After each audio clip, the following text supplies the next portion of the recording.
Hey, everybody, I'm Tommy, and this is the Lifeboat. You know what, Martha? Boy, I'll tell you what, you nailed that. Um, Nobody has Charlie's skills. Nicola, fear not. It's Charlie is Charlie, and we love him. Nicola says, I know I won't keep up with greeting everyone. I don't have Charlie's skills. Yeah, but you know what you do have? 5 freaking weeks of no using. And that is pretty damn cool. 5 weeks, I read. Um, without I believe the term you used was dry. I love it, man. I love that you were catching up on YouTube vids instead of drinking to get through a bad day. That's called coping. That's really good stuff. And whatever it is you use to cope, if it isn't your substance of choice, well, that's good stuff. No sleep last night. Hey, you know what, man? Been there, done that.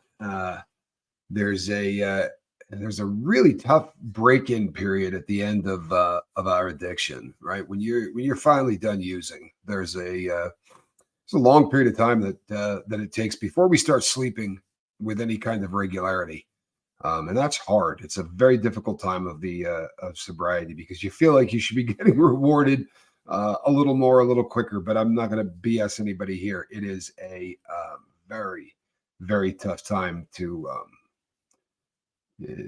work on the sleep thing. It's not easy. It really isn't. But my hat's off to everybody fighting the good fight. Good morning, crew. Almost the last day of 2023. That's right, Gaff. We got tomorrow. We're going to be doing that New Year's thing.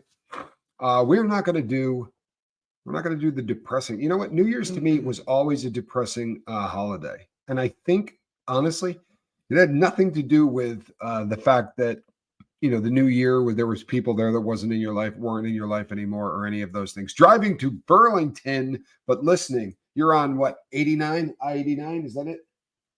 89. Yeah, you're on I-89, heading north to Burlington. Good stuff. Good stuff. That's a beautiful road to drive too. It really is. A lot of rock on the right and left side of the road. More on the right.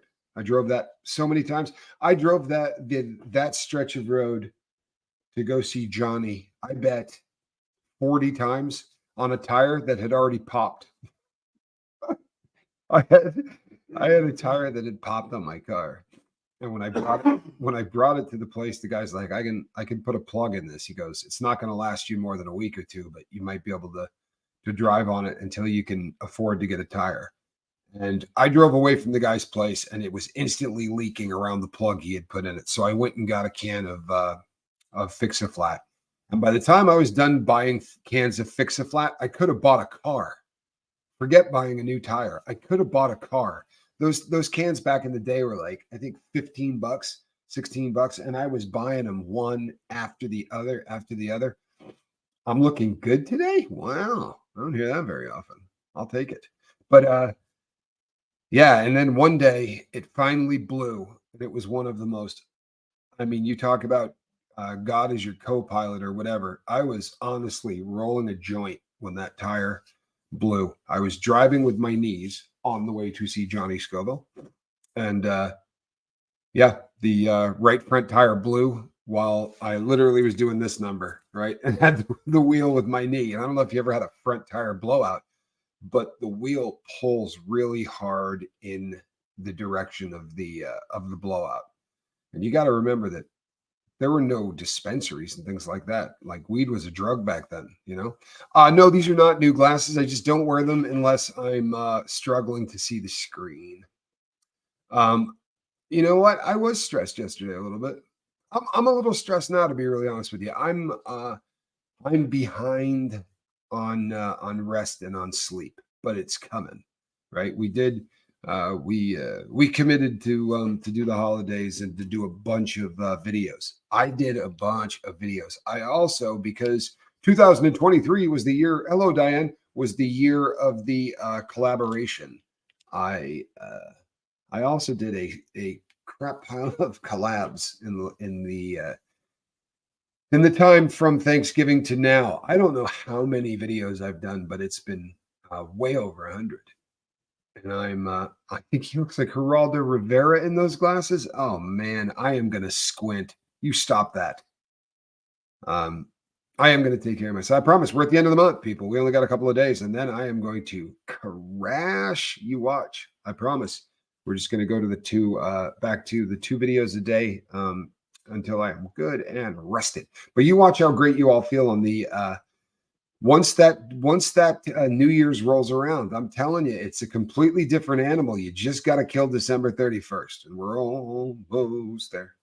We really are. We're almost there. So listen, this is what we're going to do. Because let's be honest, even if you put on mainstream media, hello, Lady Spellbreaker, good to see you. Glad you're here. Even if you put on the mainstream media, you're going to have a bunch of people talking about making a New Year's resolution. Now, I'll tell you something. You want to hear a secret? This may or may not shock you, but inside prison, I'll bet you that New Year's resolutions are probably successful in the 80% range. No joke. Maybe even higher. The people who fail making New Year's resolutions in prison are very often drug addicts that aren't quite ready to quit. But anybody else that makes a New Year's resolution in there keeps it. If they're going to lose weight, they keep it. I promise you. If they're gonna stop doing this or stop doing that, and it makes you back up and say, why the hell do convicts seem to be very, very, is it the alpha male thing? Is it that they're all alpha males or what? No. And you know what it comes to? Honestly, I spent a lot of time working with guys inside, and it's accountability. In the real world, you make a New Year's resolution and then you forget about it. You might tell one of your friends or whatever. When you're in prison, there's nothing to do. There's nowhere to go. There's nothing to talk about. Every joke has been told, right? You've heard every story. If you got a homeboy in there, you got nothing but time. So you end up telling the person everything there is to know about you, whatever. So when the end of December rolls around and you say to a homeboy, hey man, I'm not going to bust any of the rules going into to 24. No more moonshining, no more doing this, no more doing that. I want to get to a lower custody level or whatever. I'm not busting any rules in 24, right? Your homeboy is going to call you on everything you do. You live in a petri dish. You live in a place you can't get away from your friend. There's no going, you know what? Screw that, dude. I'm never talking to him again. Oh, trust me, you are. Trust me, you are. Unless you're going to beat the piss out of him and the two of you are going to end up on different yards. You're going to talk to him again. He lives 8 feet from you. If he decides to move, he's going to live 60 feet from you. It's a really different world. You look like a genius ex-bank robber. Nice. I'll take that. Normally I get Homer Simpson. I'll take that. My resolution is to be kinder to myself and more forgiving and respectful to myself. I dig that. I dig that. Now, think of it this way. As opposed to making a resolution, because just for starters, we don't keep resolutions. It's one of those things. One of those things, right? I'll be 44 on 4/24/24. Repeat after me. This is my year. Damn right. That is a great mantra. It really is. It's a great mantra. Become accountable. Tell people here you intend to do something. Become accountable. Find some people here. Tell them what you're going to do. You got all day today. You got all day tomorrow. Become accountable, right? Decide what you're going to do. Don't make a resolution, right? I write in my journal and I do it as if I'm looking back from the future that this is already done. Like I am journaling now because this is a phenomenon that is absolutely a fact, whether anyone wants to believe it or not, right? We can't tell the difference between a memory and a projection. We can actually juke our brain into believing that it's remembering something that didn't happen. And if you don't believe this, then you never competed in something that's frightening and dangerous. But go watch downhill skiers, go watch freestyle skiers, snowboarders, extreme skiers, extreme snowboarders. Every one of them get to the top and they close their eyes, right? And they do the entire run, right? They're doing the pre-jump. They're doing every single thing as they're going down, and they're doing it in their head. And it has been so ingrained into you that you watch guys and you go, man, they just look ridiculous. Freestyle skiers are the funniest because it's not just a matter of skiing. There are 2 really big jumps. So when you watch the guy who's doing bumps, you see him at the top and he's doing this number, right? He's literally like figuring the line, and then you'll see him, right? He's practicing the pop and every part of that because he's going to visualize that, or she is going to visualize that so hard in their head that when the time comes to make that run, they're not making a run.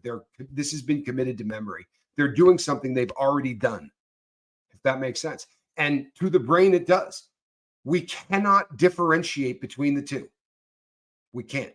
You say that doesn't make any sense. I promise you it does. And there's nobody that ever broke a record. All of the people who are incredible athletes have mastered visualization, have mastered the ability to look at something as if it has already happened.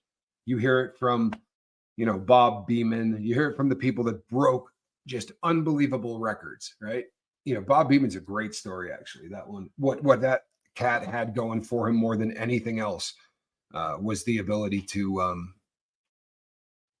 visualize, because everything they told him not to do, he did, including. Are you familiar with this story, Johnny Scoville? Yeah. He was doing the nasty about 5 minutes before he broke the world record. True story. He was in the locker room doing something that his coach specifically told him, you do not want to do anytime near any kind of activity like this. Did not stop him. The nasty Calhoun. You're familiar with the nasty? Without the nasty, you wouldn't be here. What's that? Yeah, keeping it classy. We're not a PG channel, but we do make an attempt from time to time.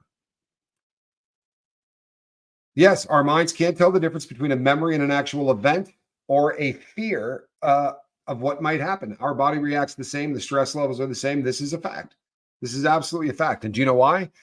Because we're not looking at things. We tend to visualize, right? And we take things in and we reassemble stuff with our eyes. Memories kind of do the same thing, and we reassemble things that we're not seeing, right? It's almost like a snapshot. Well, whether that snapshot is real or perceived, the same things are going to happen. And Still Sassy really kind of hammers it. The vagus nerve starts to become engaged, and you really do. You can live through things that didn't happen. You can terrify yourself with memories that aren't real. And not real memories. I don't know if any of you have ever experienced this. One of the most frightening events that ever happened to me, and it scared me. It's probably happened to all of you, but because of my traumatic brain injury, I get really freaked out when weird stuff happens with my brain. And just before my dad passed, we were on the phone, and I was talking to him about the first really horrific hit job I ever saw on someone that was being nominated for something, right? Was Clarence Thomas. That was the first time that a nomination process was being shown on television. And it was like a soap opera, right? It was unbelievable. There were, talking about porn movies and there was incredibly crazy stuff going on, considering, what kind of hearing it was. And I said to my dad, do you remember that? Because the two of us watched it together. And he said, yeah, absolutely. I remember that. He said, I remember it like it was yesterday. I said, me too. Linda, right? Our cat was sitting on the couch with me. I said, I was petting Linda and we were watching the thing. And he said, Linda? I said, yeah. He said, we never had Linda in Texas. Linda was a animal we had in the Northeast. And I went, no, that didn't happen in Texas. That happened before we moved to Texas. And my dad said, oh, trust me, it didn't. And I said, you're crazy, right? Well, when I had this conversation, I was incarcerated, right? I couldn't Google anything or do anything like that. So I said, are you sure? And he said, hold on, let me look it up. Well, that happened 2.5 years after we moved to Texas. But I promise you, you could hook me up to a polygraph test, and I could pass a polygraph test that I was in the Northeast when that memory happened. I promise you I could. I could pass a polygraph test that cat was sitting next to me on the couch and that I was petting that cat when it happened. That memory is as real to me as any memory I have ever had, only it didn't happen. It never took place. I was not in that state when that happened. But in my head, like I remember all of it. I remember getting up off that couch and walking outside into the beautiful New England summer. But it just didn't happen, which is really creepy if you think about it. But it does tell you the power of the mind, right?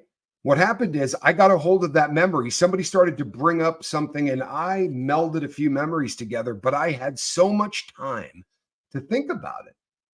You know, I was locked up for a long time and I wasn't thinking about politics, but I was thinking about that particular time of my life.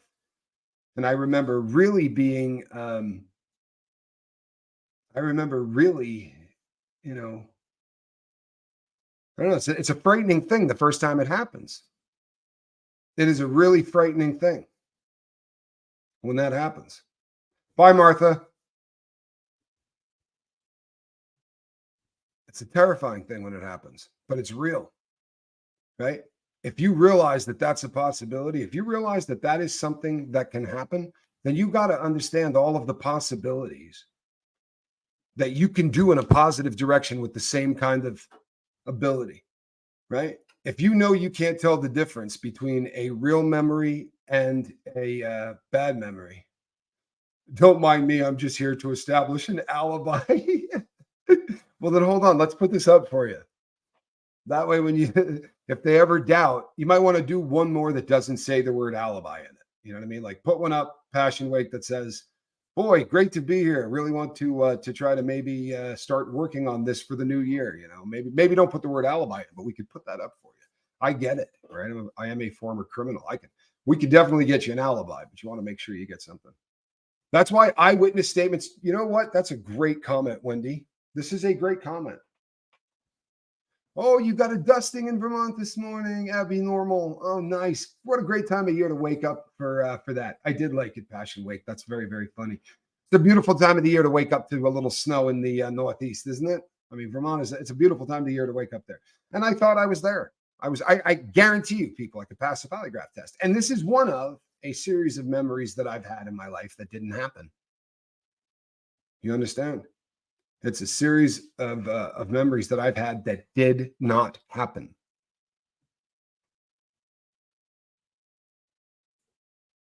Sorry.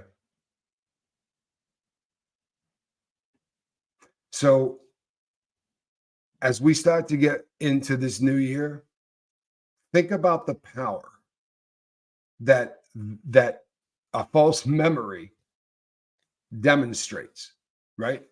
Think of the power that a false memory, the ability to generate something that did not happen, the ability to focus on something to that extreme, the ability to make something so much a part of you that you remember it as if it happened, will reprogram your entire life.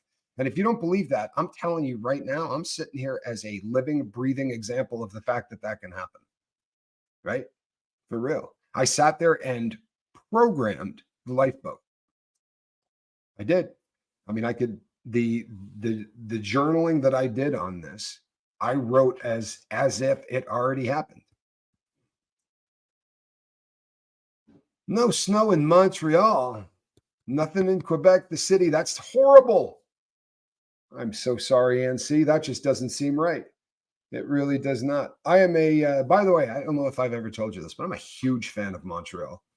I have had so much fun in my life in that city. And admittedly, some of it was debauchery, but not all of it was. I used to go there and get wasted. We did a lot of that in college and we did the St. Catherine Street stuff. But I also used to go into to the old city, and it's just a beautiful, beautiful place.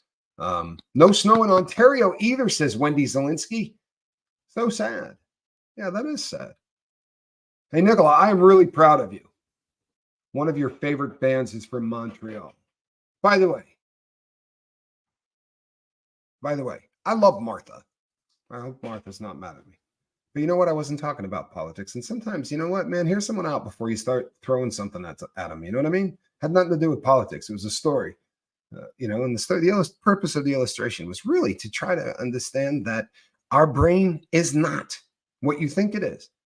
I mean, honestly, it's not. And if you start to understand the drawbacks and the inadequacies of the brain, you can start to see angles to change your life for the better, for real. If you start to visualize a better life, forget doing a freaking New Year's resolution, because you're not going to do it. You're going to fail. Get here and become accountable to the people around you. Tell people what you want to change in the upcoming year.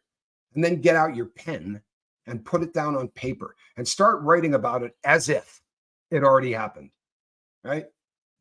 And this is, you realize that you find any religion on the planet, I don't care what it is, find any religion on the planet, then there's 800 stories of the person, a shaman, a prophet, or whatever, right? That says, start digging ditches for the rain that is coming, right? Usually in the middle of a drought.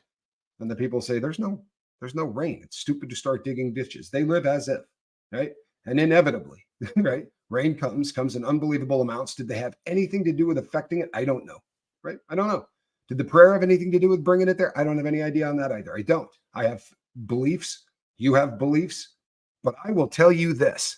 You live as if something has already happened in your life and get ready for it to happen. I am a convicted bank robber, right? That show is telling people how to get sober, and people show up to listen to it. Believe me when I tell you that seemed like a wicked pipe dream, right? This is not the greatest resume in the world to be doing what I'm doing. For real, right? I mean, normally you need a crap load of letters after your name if you want to get people to listen to you, especially about something as serious as overcoming addiction or overcoming trauma. Napoleon Hill is unbelievable. Napoleon Hill is as good as they get. Top of the food chain, as good as they get. If you've never read any of Napoleon Hill, then you should. I was going to say shame on you, but it is manifestation. That is the word. That is exactly the word. It is manifestation. And I'm telling you right now, I'm doing my resolutions. This is my day. I've been busy as snot. Most of my journaling has been about the boat. There hasn't been really anything about my goals, my future, things like that. I haven't really had time. It's been sort of reproductive organs to the wall kind of thing here for a minute. But I am going to, snot, good to see it. I am going to be laying it out, right? I am absolutely going to be laying it out. Sarah. Sarah Matthews, I like you. Tommy, I don't know about everybody else, but I'm kind of tired of the people with all the letters. Tommy, I am so thankful. What did I miss? I don't want to do that. Laura Estrada. Thank you, Laura. Tommy, I am so thankful to be here. This chat is what I needed, especially now in my life. Well, I'm happy to hear that. I really am. I'm happy to hear that. People, if you're not putting pen to paper, I'm glad that you're here. I'm glad that you listen. It's awesome that you're here. Hopefully a little osmosis gets through, right? If you're not journaling, everything we're talking about is a waste of time. Just keep it real. But to those of you who are journaling, pay attention, right? Because I went from a degenerate drug addict that would hurt you for drugs, literally, right? I would go and do whatever I had to do to make sure that I got enough dope that I didn't have to be sick that day. And that was whether I was inside prison or outside prison. And I literally went from that to nothing, right? From that lifestyle to I quit. And I had someone that helped me dramatically along the way, right? Showed me things that I could do that would make it my chances for success so much greater, and introduced me to concepts that have changed me, not just from sobriety, but from every aspect of who I was. People, you would not have liked me, I promise you. Little Mink says, my therapist said when you have trauma, you are so stressed, it's like shoving 1,000 sheets of paper into a filing cabinet wherever they fit. Therapy is when you get them out again and tidy them nicely. That's excellent. Your therapist is a genius. That is a beautiful way to articulate exactly what that process is. That is beautiful. Is it not?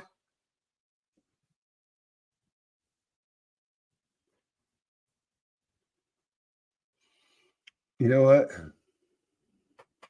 I have a very, very warm spot in my heart for Lady Spellbreaker. We have built a pretty beautiful friendship since we've met, and she makes really cool potions for me as well. She makes non-psycho acting cannabis products for pain that are pretty incredible. But Lady Spellbreaker says, I'm a convicted felon and an ex-IV heroin, and I'm an ex-IV heroin user who got baptized in a portable bath in the prison gym on 12/30/2013, and today is my 10-year baptism anniversary. Wow. We can change. Wow, that cool, huh? Honestly, 10 years, congratulations. And you know what? The we can change thing is huge, man. It is, right? And I know you guys know that. You wouldn't be here if you didn't believe that people could change, right? I'm a bank robber. You wouldn't be watching me if you didn't believe that people could change. But you realize that the reason that I do a show like this is because I'm the extreme in every example, right? I'm the extreme in every example. I lost 90 pounds. I quit doing dope. I stopped robbing banks. I was incarcerated, right? These are all of the extremes. So that when people go, oh man, you know, rock bottom, they can go, ooh, you want rock bottom? Look at this dude, right? This, you know, even when he went to prison, that wasn't rock bottom. Then he had to smack a cop and get sent to the SMU and do all of this other stupid stuff. Like my rock bottom among convicts is a rock bottom. And that's why it probably makes sense that I sit in the chair, because it gives everybody else hope that, oh man, I'm not as nearly as jacked up as Tommy was, right? Knocked Out for Life says, I need to change. Weed sucked my motivation. Even not smoking, I struggle with that. You're damn right. And you're going to for a while. How long ago did you stop smoking weed? Now, I'm not telling anybody to stop smoking weed. Don't send me hate mail. I don't care if you smoke. But if weed sucks your motivation, and by the way, it does in a big way for a lot of people, right? Doesn't for you? Excellent. Don't send me an email telling me that it doesn't suck your motivation, right? I'm happy as hell it doesn't suck your motivation. 2 weeks. Oh, knocked out for life. I got news for you. It's going to take a long time. I'm sorry, but it's going to. Let me tell you how the Delta 9 tetrahydrocannabinol thing. Taekwondo. Sorry, looked like knocked out. TKO. Okay, so you're Taekwondo. Excellent. So when you start to quit and you've got THC in your system, it really gets into your system. It's not like other drugs. Other drugs, they have a half-life, and over the course of about 72 hours, you're going to get that drug out of your system, right? Not just at a psychoactive level, out of your system, right? Small residual amounts may get stored in muscle tissue or whatever, or beneath the muscle, between the muscle and the bone. You hear all kinds of stuff about this. But with THC, it's completely different. Like, it is fat soluble. THC is a fat soluble drug, and it does stick. Yes, that's right. It sticks out inside fat cells. And, you know, the people who are, you know, amazingly thin and have very, very little body fat still are going to have stuff stored. I promise, because we all have a level of fat in our body, even if it's unhealthy and you have 6% body fat, you're still it's not going to get out of your system in a couple of days.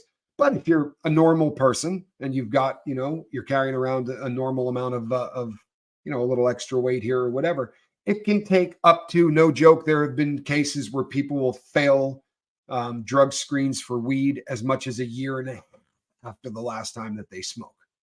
True story. Tommy, how did I accomplish 90 pounds of weight loss and how long did it take? That's amazing. It was actually about 85. I'm rounding that up. I know that my mother will come to me and say, you didn't lose 90 pounds. I lost about 85 pounds is what I lost. And the way I did it was a New Year's thing as well. It was a first of the year thing. I decided to change my lifestyle. It wasn't going to be a diet. I never had a diet that worked for me or anything like that. So for me, I wrote down on the page, by this time next year, I'm going to be 200 pounds, not 285.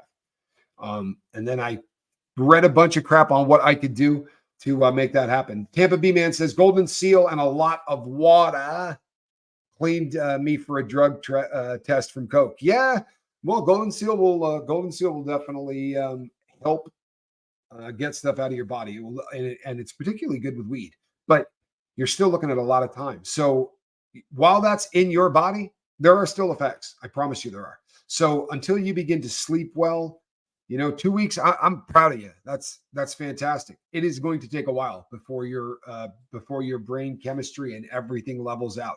Ambition is going to be a difficult thing. In the beginning, it's going to be a very difficult thing.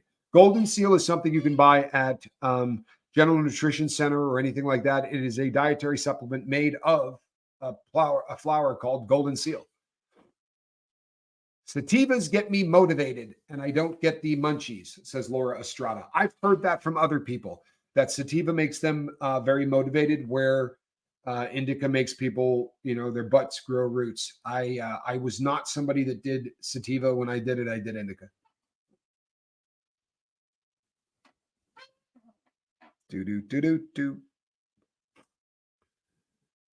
I'm here listening, and it was because of Ron, but I know I was sent. Excellent. I've lost someone very special. He was 31. He was off heroin for 18 months. Unfortunately, the damage was done, and he passed of a heart attack. This happens a lot. I am putting up with synthetic urine for a job test. Synthetic urine will work for a job test. It will not work for a federal drug test. Be careful, right? But it will definitely work for the drug tests you take for jobs. Are not, they're fairly easy to beat. I'm glad that you're here, Tina. I really am. To this day, I'm paying for what I did to my body. When I die, someone's going to say, you know what, he died of drugs. They'll be right. I'm not going to overdose, but at the end of the day, I promise you, I'm going to die sooner because of all of the stuff that I did to my body. Right? I really am. Indica makes me hyper, not sleepy. This has to do with you, not indica. Right? This has to do with you. This happens a lot in the drug world. You understand that this is not unique. This is actually common as hell. And this is why there are people who do speed and become hyper focused, right? And they don't talk to you and go off like they normally do, right? They slow down. They seem to almost be sedated by it. They're not. But what it's doing is it's getting rid of all the background noise that they have normally in their life, and they get it so that they can hyper focus on something. Now, if you're not that person, instead of hyper focusing, you're going to tweak, which is the stage beyond hyper focus. That's when you go, I guarantee I can make that VCR run better if you let me take it apart, that kind of thing. And there's a lot of that goes on in the crystal meth community. In fact, you got to be careful. They'll take your dog apart, try to make it cough better. Tweakers get really weird. Hey, everyone, I'm a weed smoker, says Winnie Wilson, and trying to quit. I can go almost a whole day until about 5 p.m, and then I smoke a joint and I feel terrible. Before I go and smoke that joint, please, Ken, I assume you were going to say, can we help or can we weigh in? I'm assuming that's where that please, Ken. Hope it wasn't a please, can you score me a bag? Oh, there we go. Please come here and someone help me to be accountable. Sure we can. Accountable we can do. Calhoun, if you're listening to heavy metal, I get it. If you're not, you're scaring me because my kid's doing this headbanging thing. And I'm like, if not, he's having a seizure. Are you all right? Is it a heavy metal thing? Okay, we're good. We're good. Winnie Wilson, you are officially, as of right now, accountable. So I have a thought though. We don't ever want to encourage anybody to give in, right? The exception being this. If you're trying to quit alcohol or benzodiazepines, don't do it without consulting a doctor. You cannot quit those cold turkey. Weed, you can quit cold turkey, Winnie. But if 5 o'clock is the watershed, the question should become real obvious, and it never is to us because we live in the life, right? So what the hell's happening at 5 o'clock in the afternoon? What is it at 5 o'clock in the afternoon that is the switch? So do you work and 5 o'clock is when you walk through the door and it's the chance you got to get stoned? Like during the day, you really can't be doing a bong hit or whatever. But what is going on? You follow me? What happens at the 5 o'clock mark that you all of a sudden need to get stoned? Because that's a pretty interesting question. And I think that, and Taekwondo is ready to do it with you, which is great. That's great. That's accountability. That's good stuff. Heck yeah. Despised icon. I have no idea what that is, but I'm going to roll with you, Izzy. You get hungry every day at 4 p.m. Okay, Tampa B, also excellent. You do understand, people. If you can say to me, I do something every day well, then you've already answered your own question, man. Right? You get it? What's happening at 5 o'clock? You tell me what's happening at 5 o'clock, and I can tell you how you can stop getting high at 5 o'clock. I promise. Maybe eventually I'll stop. I'll stop bailing weed, smoking weed. I'm doing real well with cigarettes right now. Good. Knock it out one at a time, Lori. Nobody's, we'll never pressure you to do it all at once or anything else.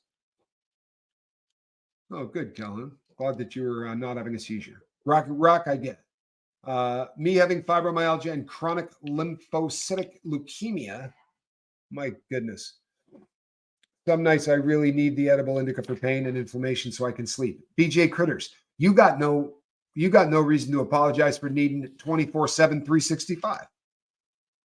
Right? I was speaking with somebody last night about this because the person said to me, you're not clean, right? I said, what? They said, you do drugs, don't you? I said, no, I don't do drugs. I said, you do know what I do, right? You're like, how do you think? But this is a real stumbling block for people that I say, I'm not an anti-drug channel. I'm not an anti-drug channel. I don't care if you're doing weed. You have fibromyalgia and chronic lymphocytic leukemia. I don't care if you're doing weed. If weed is helping you in any way, keep doing it. Right? That is what you have steals people's ability to eat. Makes it very difficult for most people to get hungry. If you're using weed and it's making you hungry, excellent. Right? Excellent. And if indica is helping with pain and inflammation, you're not allowed to feel guilty for taking it. You hear me? You're not allowed to. You do not have permission from the captain to feel guilty for taking a drug for pain. And that goes for everybody on pain meds too. Right? I'm not that channel. You can find that channel. There's a channel out there that will crap on you for taking weed. In fact, there's a ton of them. You'll find it easy as hell, but I'm not that channel. Right? There are people that need it. Nothing wrong with that. There is nothing wrong with that. Right? I'm here to say, if you're struggling with addiction, I want to be able to help you get off of something that you're unable to control, that's damaging your life. In my definition, you can define addiction any way you want, right? Yeah, I like this, by the way. Let me answer Gene real quick. But I want Ann C's I Believe Drugs and Medicine comment here in a second. I dropped one of my dice. I hate when that happens. Okay. Anyone interested? We have a quitters gang group chat for those of us quitting smoking, and don't discriminate what you're smoking. Dig it. I dig it. I dig it. I really do. I dig it. There's accountability, people, right? In a bottle right there. Boom. Accountability on tap. Ann C says, I believe drugs and useful medicine are hugely different. Am I right, Tommy? That's a great way to think of it. I really think that's an excellent way to think of it. Whatever way you think of it that helps you to understand that there are drugs out there that you have to take, right? There are drugs out there you have to take. If you break your thigh, don't call me and say, Tommy, they want to give me morphine. Yeah, you broke your thigh, right? You should be yelling, morphine. We have pain receptors in our body for a reason. We also have, we have THC receptors in our body, right? We have receptors that just are there for cannabinoids, right? You can wrestle with that any way you want. I eat gummies to sleep. I didn't 4 weeks ago, but I do now. And they work beautifully. And I'm not sorry about it. How's that? Not even a little. In fact, tried a different brand last night, right?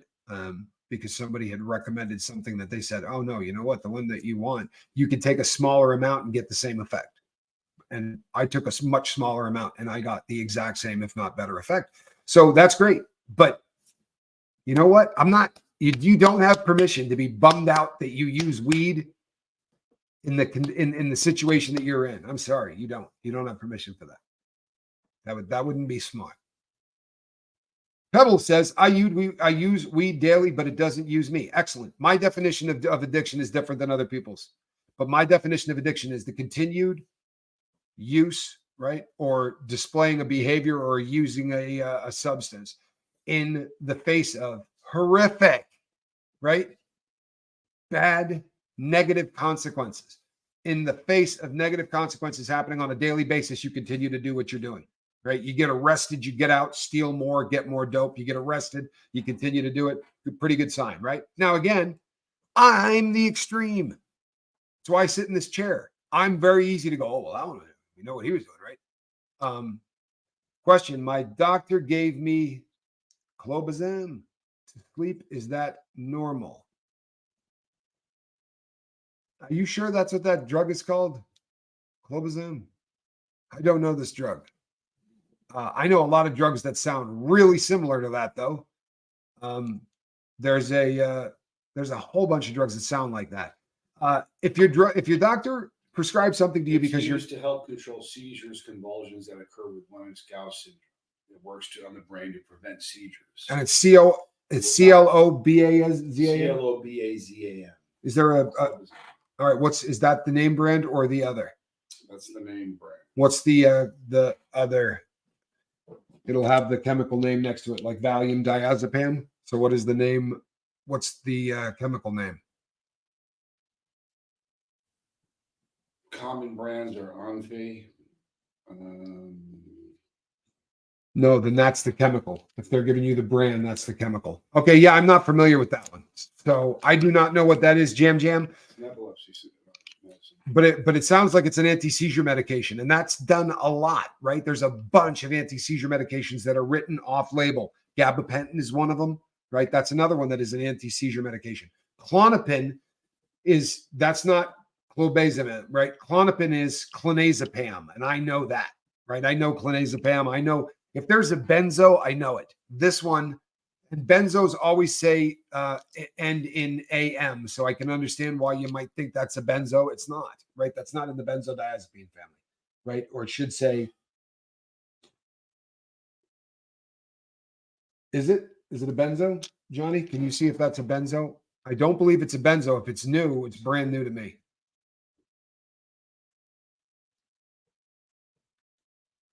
Mothers, tell your children not to do what I have done. Henny, I love you.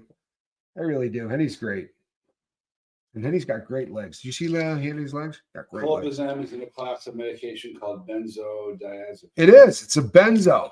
I have no idea. I have never. It is. Yes. I just had Johnny look that up. Well, it ends in AM. I'd be scared crapless if they're giving me a benzo to sleep. Benzos are not sleeping pills. It's not what they're for. I mean, they will put you to sleep, but that's not what they're for. It's a bad idea. I would go to my doctor and say, you want to give me a benzodiazepine for sleep? Is that really the best? Look, benzos are booze in a pill, right? And that's got to be a new one. What does it say for the strength of it, Johnny? Does it say what it compares to, say, lorazepam or any of the other big ones? Where does that fit in the pantheon of benzos? It is a benzo. It is absolutely a benzo. Johnny just looked it up. Almost always, if it ends in AM, it's a benzo, but I've never heard of that, and that is really weird. They keep running for the shelter of a mother's little helper, and it helps her run away. By the way, that was the original benzo, right? That was clonazepam is also known as Klonopin, while oh God, clobazam is also known as Onfi. Onfi. Okay. So does it say what the strength is? It sounds to me like it's almost on the same level as Schedule 4 controlled substance. Yeah. I would be very careful taking that substance for sleep. And that substance is heinously addicting. Believe that. It's a benzo. They are super, super addicting. And if you get addicted to them, you have to step off of them very slowly. Ask Quiet Girl about coming off clonazepam. Clonazepam is Klonopin. This is not the same drug. Johnny just looked it up. Its name brand was called what now? You gave it to me. I'm sorry. Onfi. Onfi. Never heard of it, but apparently its name brand is called Onfi. It is a tranquilizer. Barbiturates were the tranquilizers that we had before benzodiazepines. The reason that they got rid of them is it was super easy to unalive yourself with. The popular ones were like Seconal, Tuinol, phenobarbital, Quaaludes.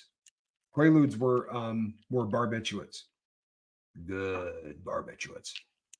Sorry, but they were. One dose of Lyrica made me lose the ability to speak. BJ, I'm betting it didn't make you lose your ability to put on weight. My God. I was on Lyrica, and it was like, you take Lyrica, you weigh 20 pounds more by the end of the week. It's absolutely remarkable. It is remarkable. Absolutely remarkable.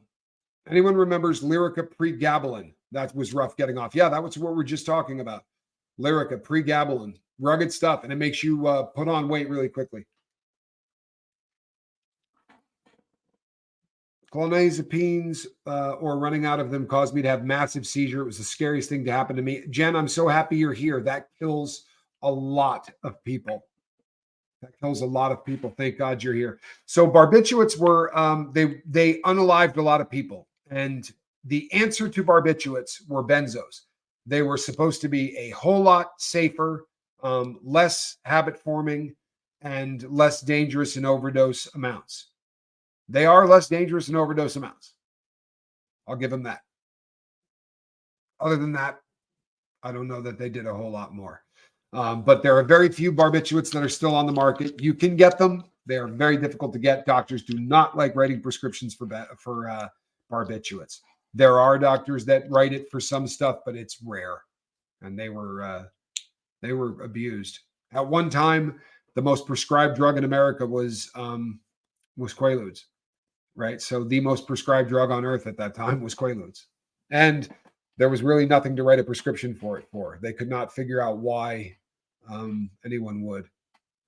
Lyrica makes a lot of people feel like garbage, but there are some people who really swear by it. You know, it's like that for everything else. See that? Look at that. Taekwondo says, Lyrica is the only thing to work for my sciatica, but I never gained weight. That's absolutely amazing. I've never heard anybody that didn't say, I stopped taking because of it. Seriously. This is a great comment. This is a great comment. But I want you to understand something else. It's what they're trained to do, right? Physicians are too quick to write a prescription to get you out of their office. No question. But it's also what they're trained to do, right? So I had my heart problem and I shared as much of it as I could with you guys, right? Like I filmed in the hospital with the monitors on and all that. Like I really shared as much as I could. But every morning they come through and there's a whole new group of doctors, right? You've watched House do it as they're going around and they're doing their all of the interns are in there with them. And the doctor says, this is Tommy Scoville, and he presented with, tachycardia, and they go through the whole thing, right? And they get to the end and they go, what would you do? And then every one of them says, well, I would start by writing him a prescription for every single one. Okay, this is what I would write him a prescription for, right? Everybody in the room says, yeah, I would do that. But I would also start him on this one because this, and by the time they left, there was 6 freaking prescriptions that they wrote me prescriptions for. Then when I met my heart guy went, oh, don't take any of that crap. Please don't take any of that crap. I said, why would they write me prescriptions for it then? He said, well, because they were treating a heart that was beating at 188 beats a minute.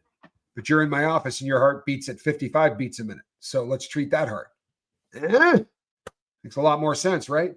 But it always comes back to the same thing, which is writing prescriptions. That is what doctors do.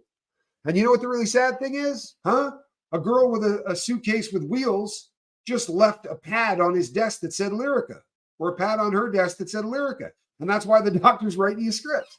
It's sad but true, right? Those reps are coming all day long and leaving free samples and pads. And hey, if you'd like to, we're training people on how Lyrica is used correctly. They can't write checks for making speeches and all the things they used to do. But if you want to hear how Lyrica should be used correctly, we're going to be doing a speech about it. And I'd love to have you and your wife come to it. It's going to be in the Bahamas for 2 weeks. Of course, we'll be picking up airfare, hotel rooms, everything like that. We're not allowed to give you money. We can put you up in a hotel in the Bahamas, though. Oh, and there's $10,000 worth of chips to gamble with at the casino. Believe it, people. It's filthy. It's a disgusting industry. We have a woman on the boat who is a retired rep for a pharmaceutical company.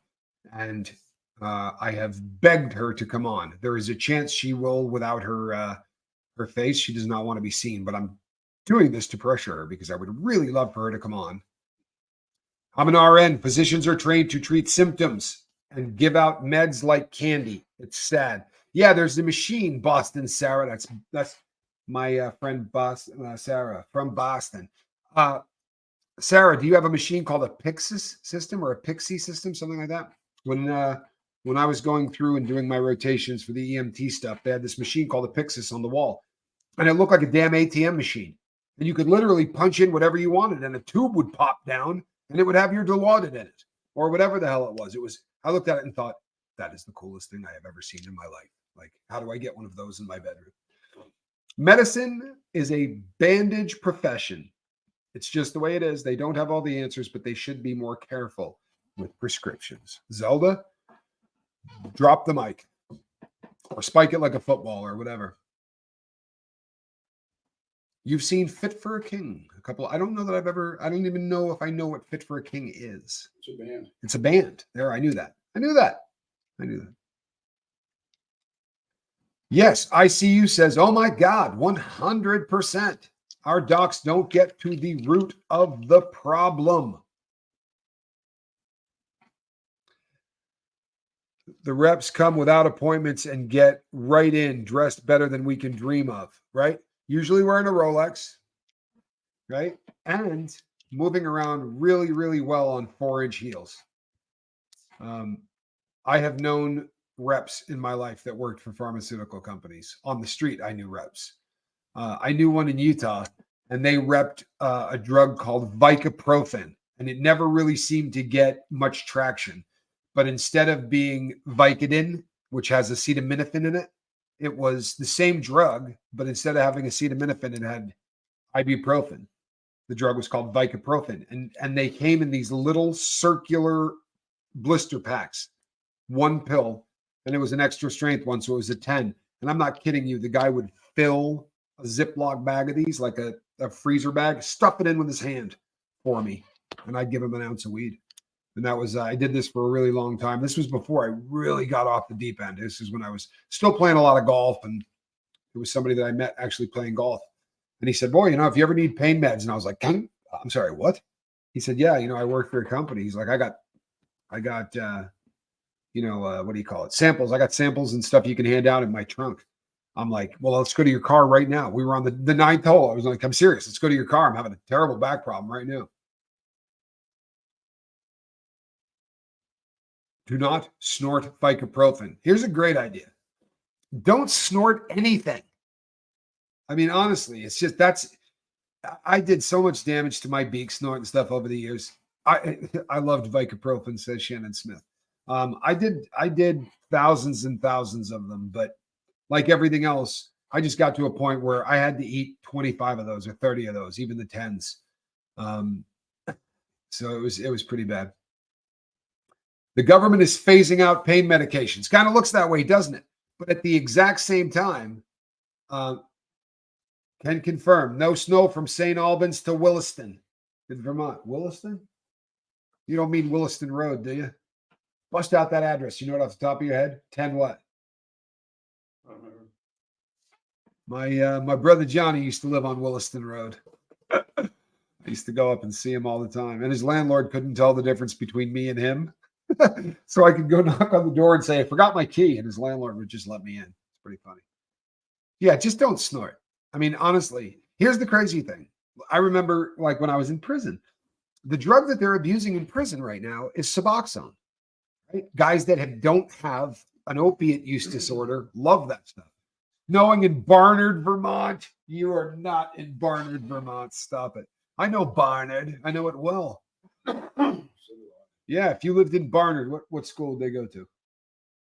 Woodstock Union High School. WUHS? That's where you would go. Or Windsor or Woodstock, one of them. Yeah, don't snort. Yeah, snort when you laugh. There you go. Do that. Piano Man. 5 o'clock on a Saturday. Regular crowd shuffles in. But yeah, the pharmaceutical reps, it's a scam. Williston, North Dakota. Okay, yes. We're talking about really no snow, all the way from Vermont to Williston, North Dakota. Scooby-Dooby-Doo, where are you? I knew Calhoun would put that up there. We would run around the house on Saturday mornings singing the Scooby-Doo tune. Me and my boy. We were big Scooby-Doo watchers. And he says Billy Joel rocks. I'm a fan, Penny. I'm a big, big fan. Question: if government is phasing out pain meds, do they want us chronic pain meds unalived? Evil pharmacy. You know what? Here's the thing. I think they just want it absolutely controlled. I think the play they're doing now is because they're going to want socialized medicine was a start. I'm not getting political, right? I'll get some hate mail. I'm not getting political, but I think socialized medicine was a start. I think they want the government to really take this over. I don't think they want you to be able to, I think they want the doctor, patient, pharmacy, government relationship to be very different than it is right now. I find it incredible that while they seem to be phasing out pain meds, literally, while they seem to be doing everything they can to be phasing out pain meds, DARPA, the research arm of our military, is trying to figure out how to make a vaccine.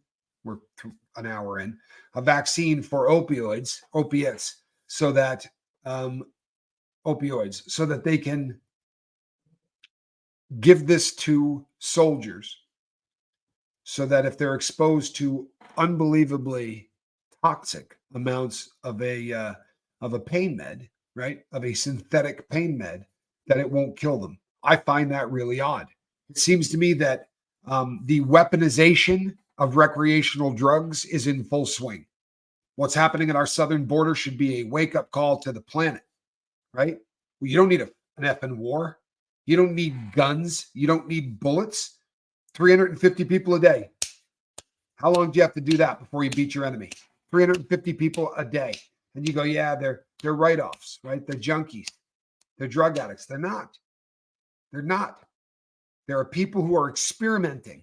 They're not people who are, because I promise you, a junkie that buys a pill ain't swallowing it. He's crushing it up. He's putting it in a spoon. He's cooking it. And he's not going to bang the entire thing in one shot. And if he does, he's probably been banging dope for 35 years. It's not going to kill him. No, it's going to be your ninth grade, nephew or niece that buys what they think is a Percocet 30, because that's how all these things are stamped, right? They look like Perc 30s. And then they split it with a friend. Three of them might split it. But the idiot that pressed this thing in Mexico, he put 6 milligrams of fentanyl in it. And it only takes 2 to kill you. Only takes 2 to kill me, right? 1.5 would kill a 5-foot-tall man or woman. Maybe even less than that. But that's who's getting killed.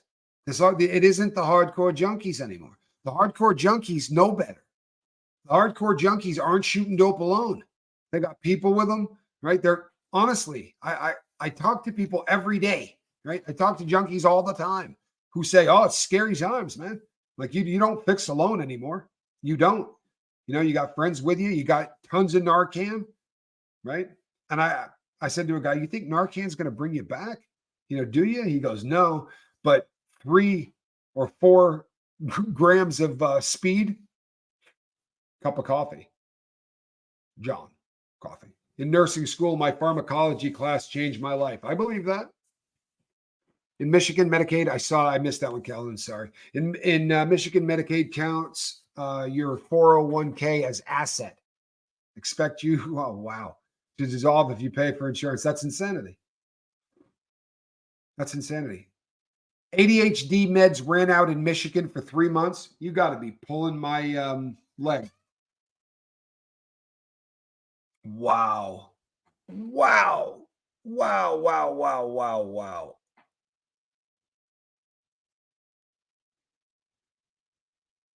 Hold on 1 second.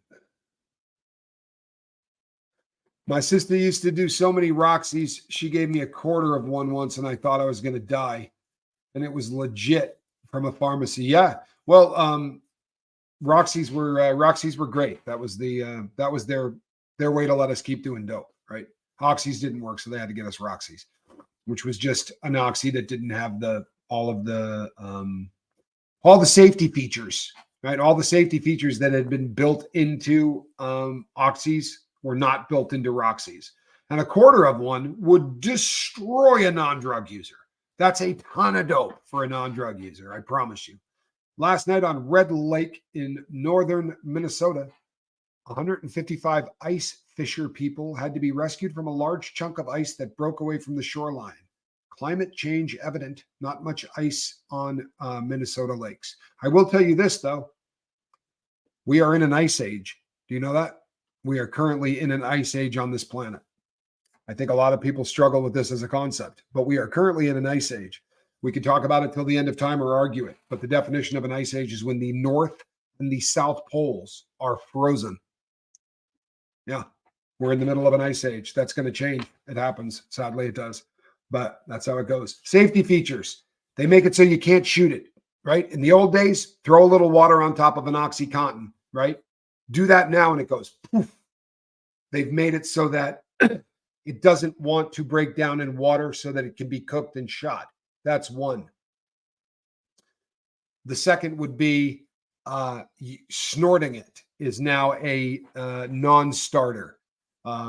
It's kind of like going and getting a bag of Quick-Crete at the hardware store. When you suck that stuff up, it's literally just going to pack your nose like it's concrete. It's going to burn and it's not going to get you high. In the old days, it didn't matter how you did an OxyContin. You could take it, throw it on a piece of tinfoil and smoke it like it was heroin. Can't do that with it. Oxy's put in 3 different devices so you couldn't smoke it, couldn't shoot it, couldn't snort it. That's the idea, that you were only going to be able to swallow it. And you know what's really funny? When they needed to make the change, it took them about a week. I'm not even being facetious or funny. When the time came to change the medication, they just went, we fixed it. Which makes you wonder, didn't see this coming? Oh, they saw it coming. Oh, they saw it coming. Concrete Nose, new band name. I call it. Did Kristen call that first? I feel like somebody else might have said that. Kristen, it is a good call, though. Concrete Nose is not a bad name for a band.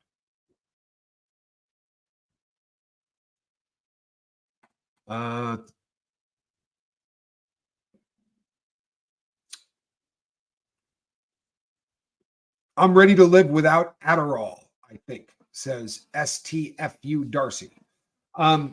You know what I would ask myself, hon? Are you taking it because you need it, or are you taking it because you started doing it and you like it? Because you know the answer to that question deep down. I believe everybody knows the answer to that question deep down. If you have ADHD, then maybe you don't need to live without it. If you have ADHD, you probably need it, right? But if you're taking it because it helps you clean the house, then you need to live without it, right? I mean, that's question from the UK. Do all of your prescriptions cost the same, or do you pay different amounts for different drugs? In the UK, whatever you get, it's the same price. It's so confusing here, Little Mink. I can't even answer that question. The easy answer is no. There are drugs here that cost $5,000 a pill, and there are drugs here that cost 2 cents a pill, and everything in between. The drug that they use, they advertise for it on the lifeboat all the time. You've probably seen it. It's a drug for hepatitis C, and it has it basically runs $1,000 a pill, and there's 80 of them.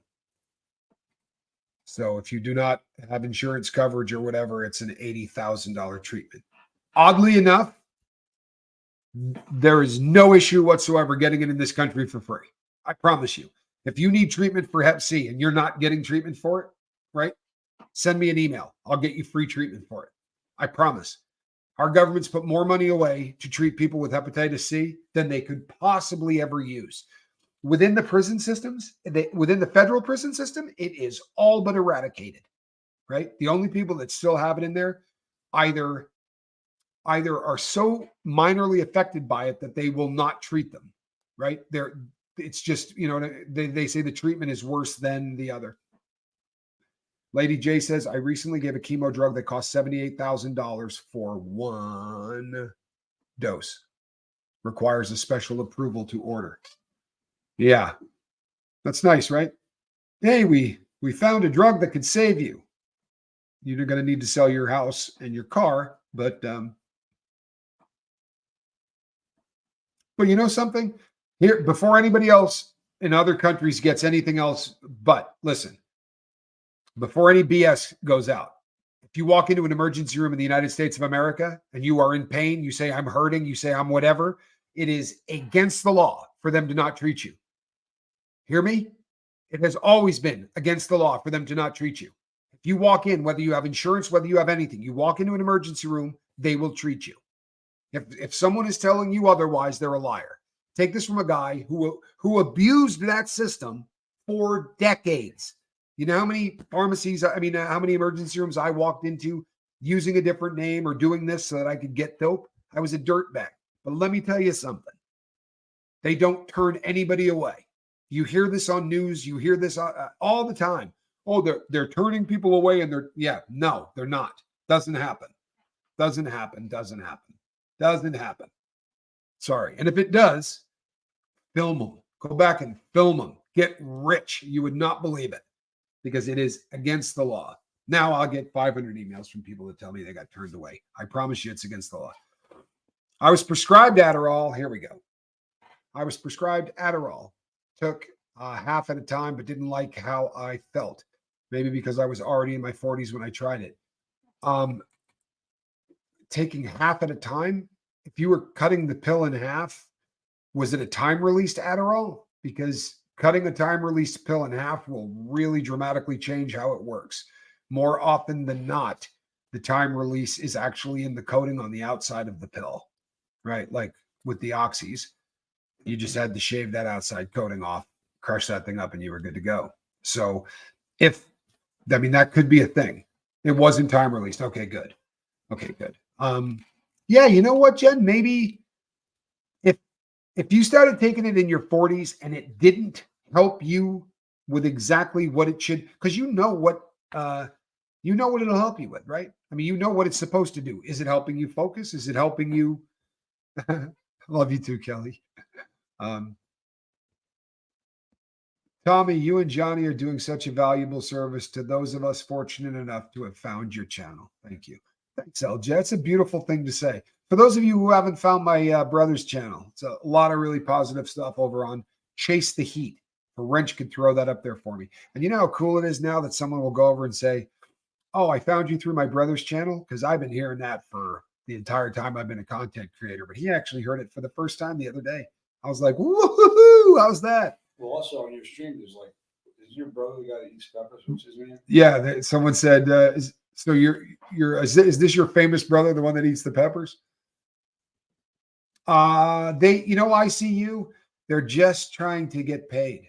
There's no money in treating stuff, right? In curing stuff. There's just a lot of money in treating it, right? Can you remember a president or a vice president that died of cancer? Or their wives? Never right? Once. When was the last time a massive, huge politician died of cancer? Think about that. Think about it, right? Right now, they say about half, right? High 40% is the odds that cancer is going to be what takes you off the planet. But we've never lost a president or a vice president, which leads you to believe that they can cure it if they want to, right? McCain, yeah, but he wasn't the president, right? He McCain didn't make it to the top office. But you're right, McCain did die of cancer. He wasn't the president. But not a president. And I'm telling you something. Ted Kennedy, once again, not a president, just a politician. He wanted to be for sure. And here's the other thing. I tried to get Podiarco into the United States.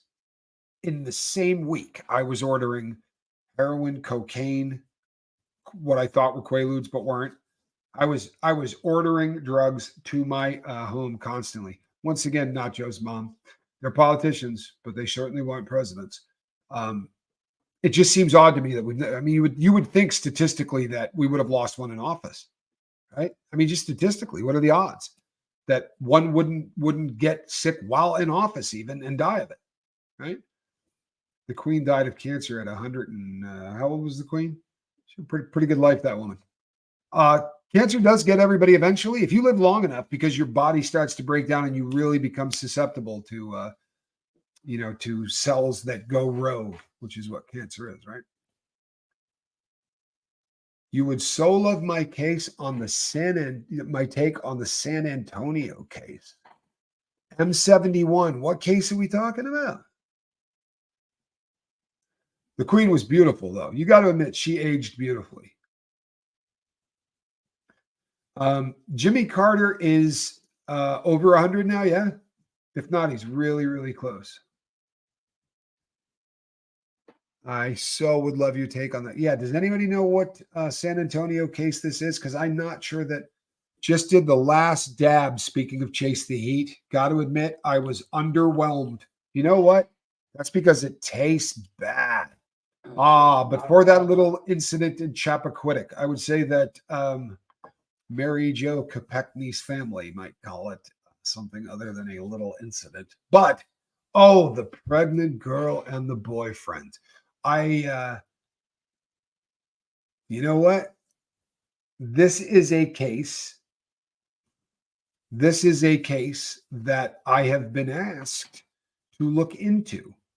So I will be speaking on it. Yes, Savannah Soto. Yes, I will be speaking on it. We will be talking about it. It's a show that I'm going to be doing because somebody I know is going to be handling that.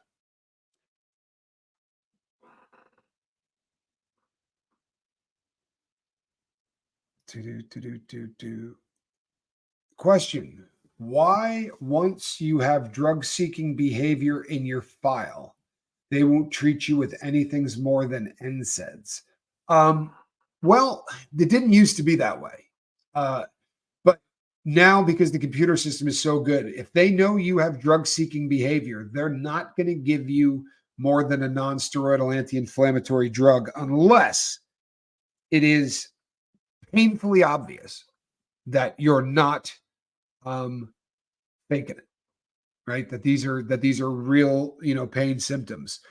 For instance, I am written down as high opiate tolerance, but I'm sure that they somewhere in my file it's got to say that I'm a guy that has tried to work them, but I turn away pain meds. They're always trying to give me pain meds for something or another.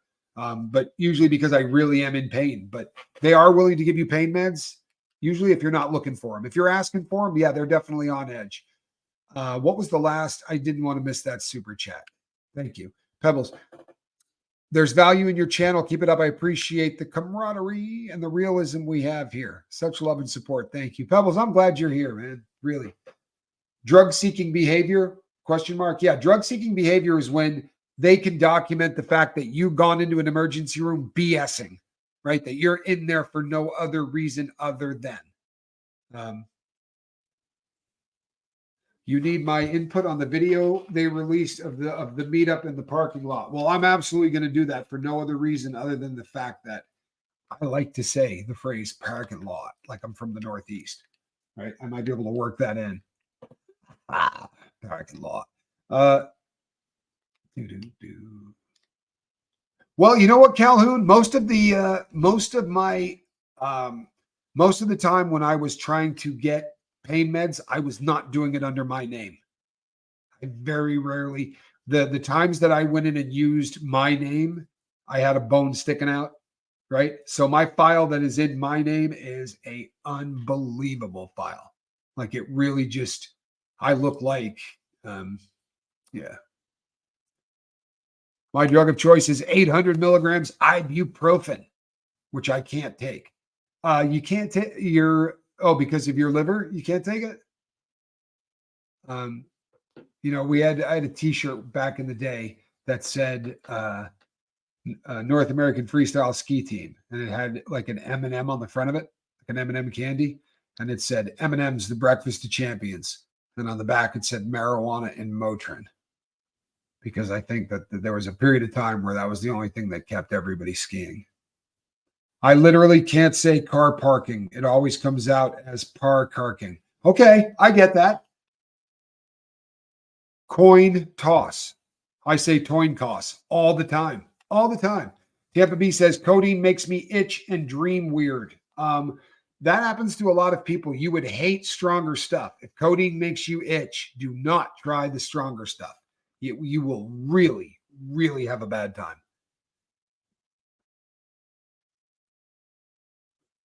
Oh, Zelda, you and me both, hon. You and me both. I have surgeries that I am putting off because I am just afraid of the pain meds after the fact. Jeffrey Jeffrey Canali that you see in the chat. He destroyed my elbow in prison 20 years ago. He destroyed my elbow in prison, and I have not had the surgery. I need to have surgery on my right arm. Yesterday, you can't see it. We're going to be doing a segment. Johnny and I are going to start doing a segment on his show and my show back and forth, called On the Green Couch. And the camera angle is going to turn this way. And some of Johnny's guitars, he's getting like a sponsorship thing from a guitar company now. So there's a couple of guitars on the wall and some other stuff but I had to hang it up yesterday, and I was using a cordless drill, and it's not a massive one. It may go 4 pounds or something, but I can't. That's as much as I can straighten my elbow out now. I can't get it any straighter than that, and I'll walk around looking like an idiot for a couple of days, and then it'll get better. But I need to go and get this fixed, but I won't because of the pain. Tommy is my new addiction. Not breaking this one. Brenda, I will have to come to your house now. If you stop coming here, I'm going to have to find you, right? Because you're accountable now. If you said this, you're not breaking this when we heard this. You better be here, man. You better be here. Hit the bell for notification. This is big stuff now. You have just said this with 275 witnesses. Now you're in, Miss LaRue. Was it LaRue? Calhoun, was her last name LaRue? Y'all who are here to get through the day without falling into substance. Next year is your year. I feel it. Hold a small spark of hope, and the boat will get to be here to grab a hold of you when you get tired. It's the truth, right? We do a lot of that here. It's very cool to show up and say, I'm tired. I'm having a bad day. You know what? When's the last time you talked to Biz? Not yesterday, the day before. I haven't seen Bizzle here in a couple of days. I need to reach out to Bizzle. You know what? If there's somebody you haven't seen in a minute, reach out to them. Like I'm sitting here right now and I'm thinking, I haven't seen Bizzle in a couple of days. I want to make sure Bizzle's NyQuil. Do you know what they used to call NyQuil where I went to school? I'm not even being funny if this is no joke. They used to call it the 13th step to Alcoholics Anonymous because like all the guys I knew, there was a time where I lived in a dry, when I first moved to Texas, we lived in a dry county. So you couldn't buy any alcohol there. So you had to go to the next town over if you wanted to buy booze. And I had a guy I used to play golf with, and he says to me, we got to go and get alcohol. Well, it was a Sunday. So the next town over had blue laws. And this guy lost his mind. Like he goes, I can't play in this tournament without this. I was like, hey, take a deep breath, bro. You're going to be all right. And we ended up at a store where he bought 2 bottles of NyQuil. And by the time that we had finished 18 holes, he had done 2 bottles of NyQuil. Vicks Formula 44. Let me tell you something. Original Vicks Formula 44. Not when they changed it and made it into a cherry flavor or whatever. I miss the taste of that so badly I can't explain it. I would buy a bottle of it if I could find it just to taste it. When I was growing up as a kid, that was, I think I probably was on it for about 9 years. I think that there were, honestly, every winter, we skied. It's all we did. So I was constantly sick, and my mom would come and say, it's going to warm your innards. Remember, she'd fill a little tube full of it, and it would warm. That tells you it's the burn that. And when they changed the flavor, we were horrified. The next year they came out with this cherry stuff. I'm like, I'm not doing this. I took it once. I've never done it again. They lost my business. I was given morphine after a major abdominal surgery, and I was filled with rage and still in pain. So I just took Tylenol and Benadryl to sleep. Wow, you raged on. You're not the first person I've heard say that, but it's rare. I don't hear it often. But there are people who seem to get really set off by opiates. The original green NyQuil, not the current stuff. The original, we called it Green Death, but boy, did it work. Yeah. Question. My wife has had 2 back surgeries and migraines. Oh, she has drug-seeking behavior in her file. She suffers like few would believe. How can they have screwed her like this? Because it's a bad system, Bruce. Because it's a bad system. That's it. That's it. They can't quantify your wife's pain. So when she walks in and says, I'm in pain, all it takes is one jackwagon, right? All it takes is one jackwagon to not believe your wife on that day, and they're going to enter into the computer. It's going to say drug-seeking behavior. And I promise you, if you think it takes more than that, it doesn't. It takes one jackwagon with a God complex, and a lot of people who go through that entire education process get a God complex. Not all of them. I know some incredible doctors. I've had doctors that saved my life. But some of them get a God complex, and it only takes one to put you down for drug-seeking behavior. So I am so sorry. And I know what a migraine feels like. And I am pretty, pain is something I get. I understand. Nico says, I think I had Dilaudid when I had my tubes tied in recovery. I remember them telling me about the button for pain, but it didn't help much, even when I had all I could. That button is there for your head more than it's there for your relief, right? Your actual pain relief.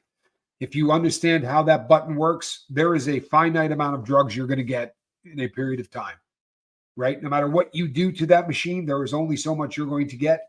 And to be honest, the more you hit it, the less you're going to get, right? It's not, there are ways I'm not going to sit here and tell you how to milk it, but there are ways you can figure it out to exactly get the most out of one of those machines. It's still going to be just a metered amount, but those machines can drive you nuts. And it almost guaranteed would have been Dilaudid if it's in, when you get those infuser machines where you've got the little button push, very, very often what they put in that is Dilaudid, because it is a very, very strong painkiller. And it was my favorite pain med of all time. You know, that was it for me. I loved Dilaudid. That's hydromorphone is the generic hydromorphone. Very, very strong, very strong painkiller. Little Mink says, I'd be absolutely screwed without my migraine meds. Can't even imagine. Just horrible. I do not take anything for migraines. I don't know. I can't, you know what I mean? Like there's nothing I can take. Trigger points, I've done a bunch of trigger points in my life. A ton of trigger points. Jimmy Dubawami says, I got Dilaudid for my kidney stones. 'Twas wonderful. I remember being with Papa Scoville, and they gave him Dilaudid. And I remember him saying to me, I completely understand how you could get addicted to this. Like he just was, you know, it was actually kind of a cool moment, you know, because I don't think it had ever made sense to him. What? Everybody's ever taken a pain pill can kind of think that. No, I think they maybe should, but not everybody does. There's a lot of people who take pain meds and like the woman was saying earlier, it made me itch and I hated it. Tampa B said, you know, it just made me itch and I couldn't stand that. There are those people, but I think it's different when you get one in the vein. Like when you're in a hospital and they put morphine, you're in pain or whatever, and they put morphine in a vein, you just shot dope. You know what I mean? Like you get morphine in a vein, you just shot heroin. The difference between the two is so minuscule. I mean, the heroin would have hit you a little bit quicker, but have I tried Botox injections for migraines? I have not. And I probably have the ability to get that done for free. I have some family that are in that line of work. They do a lot of stuff with Botox. You had it in the vein after surgery. Boy, oh boy, right? When you get it in the vein, you will know. I've got naproxen for my migraines, 500 milligrams. Naproxen is an effective painkiller. It's also an NSAID, a non-steroidal anti-inflammatory.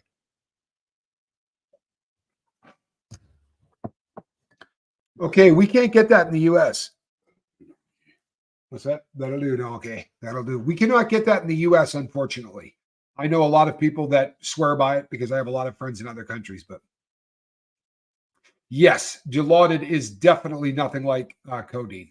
They are as far apart as you could possibly be and still be considered the same thing. And that is no joke, for real. You know what? I list as a drug-seeking addict, when they would say at the hospital, are you allergic to anything? I would say codeine, to make sure that they would not decide to give me Tylenol 3 with codeine for whatever my problem was. I wanted the strongest thing possible.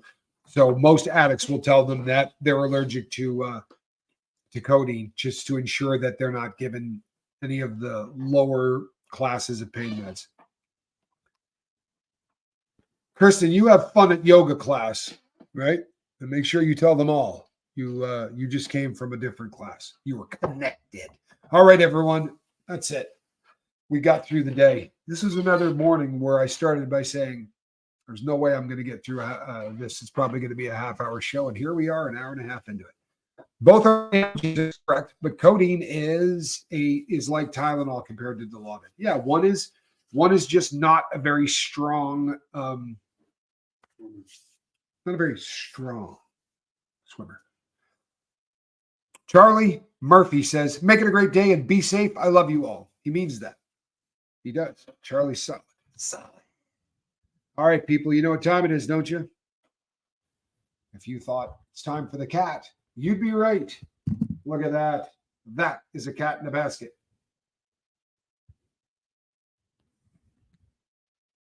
Do you see how patient she is? Good luck putting a cat in the basket and picking the basket up and having the cat stay. Yeah, I mean, good. You're not getting cat in a basket any other place like you do here. We don't judge anybody for the things that they do. 2 promises on the lifeboat. We judge no one for the things that they did while they were on drugs. Right? Wow. Nothing. And we deliver more cat in a basket than any other channel on YouTube. You're an idiot. All right, everyone. I'm Captain Tommy Scoville. That's my cat, and Johnny's a fool. Have a great day. We'll see you midday.